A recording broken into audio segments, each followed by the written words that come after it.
thank you so much for visiting to VP.Start Science of Vally campus.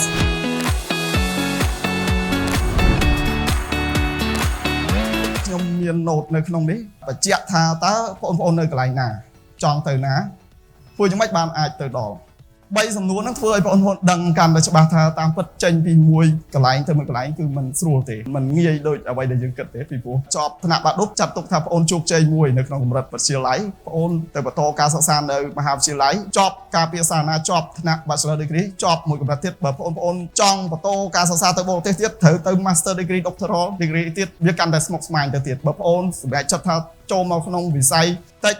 ឬក៏វិស័យការងារ ប្រឡូកជាមួយនឹងការងារអញ្ចឹងមិនមែនចប់ត្រឹមការងារទទួលបានសញ្ញាបត្រឬក៏ទទួលបានការងារគឺចប់ទេគឺត្រូវហ្វឹកហាត់រហូតអញ្ចឹងពួកយើងក៏ដូចគ្នាដែរបងប្អូនចង់បានឲ្យការងារនឹងវាកាន់តែទូលំទូលាយកាន់តែល្អប្រសើរក៏តើយើង sing outside the box អញ្ចឹងកាលណាយើងគិតតែនៅក្នុង local ហ្នឹងយើងមើលឃើញមិត្តភ័ក្តិយើងគាត់ធ្វើអញ្ចឹងរៀមច្បងធ្វើអញ្ចឹងបានប៉ុណ្ណឹងយើងអត់ creative ទេយើងអត់បញ្ចេញ idea យើងមកទេអញ្ចឹងវាអត់អាចកើតឡើងបានទេអញ្ចឹងសំខាន់ណាស់សម្រាប់បងប្អូនកុំឲ្យមានភាពស្មុគស្មាញច្រើនគឺត្រូវ concentrate ទៅលើការងារសិក្សារបស់បងប្អូនបើស្រឡាញ់មុខវិជ្ជាណាគឺបេះទៅលើមុខវិជ្ជាហ្នឹងកុំឲ្យចាប់អានេះបន្តិចចាប់អានោះបន្តិចរេចុះរេឡើងដល់ពេលអត់ច្បាស់មកមុខណាសោះក៏អត់កើតដែរនៅពេលដែលយើងឃើញថាយើងមានសមត្ថភាពបកកែលើជំនាញអីហើយរៀនបន្ថែមទៀតហើយកុំដាក់សម្ពាធខ្លួនឯងថាមកពីនារីមិនអាចទៅរៀនការងារបច្ចេកទេសការងារអគ្គិសនីក៏ត្រូវការនារីច្រើនដែរមិនមែនសិតតែបរិសុទ្ធត្រូវទៅធ្វើការងារបានគ្រប់ទៅមុខទេដល់ពេលយើងប្រឡូកជាមួយនឹងការសិក្សាហ្នឹងឲ្យមុតស្រួចថាខ្លួនឯងអាចធ្វើទៅបានគឺទៅរួចដូចគ្នា